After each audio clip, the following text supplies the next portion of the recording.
مومن کا چہرہ بشاش رہتا ہے اور دل غمگین۔ جو شخص اپنے ظالم پر بد دعا کرتا ہے وہ اپنا بدلہ لے لیتا ہے۔ برکت اللہ تعالیٰ کی عظیم نعمتوں میں سے ایک نعمت ہے۔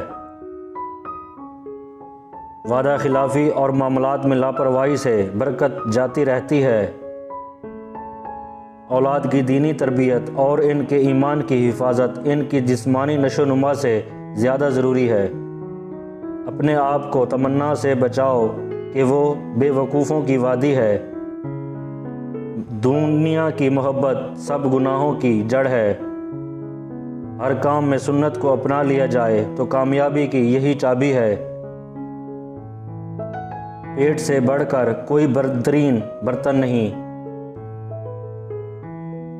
حیا اور ایمان دونوں ساتھی ہیں، اگر ان میں سے ایک نعمت جائے تو دوسری بھی چلی جاتی ہے۔ جہاں اسباب کی قوت ختم ہوتی ہے وہاں سے خدائی قدرت شروع ہوتی ہے۔ صحت نعمت خداوندی ہے جسے امانت سمجھ کر اس کی حفاظت ضروری ہے۔ دعا کی قبولیت کے لیے ضروری ہے کہ عزم، راغبت، یقین اور پورے ذوق و شوق کے ساتھ کرے۔ قرآن مجید میں سابقہ قوموں کے واقعات ہمارے لیے درس عبرت ہیں۔ وضو شیطان کی شر سے بچانے کے لیے مضبوط ڈھال ہے۔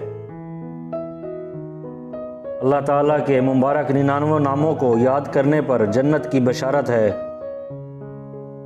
محبت کا حق یہی ہے کہ ہمہ وقت محبوب کی ناراضگی سے بچا جائے۔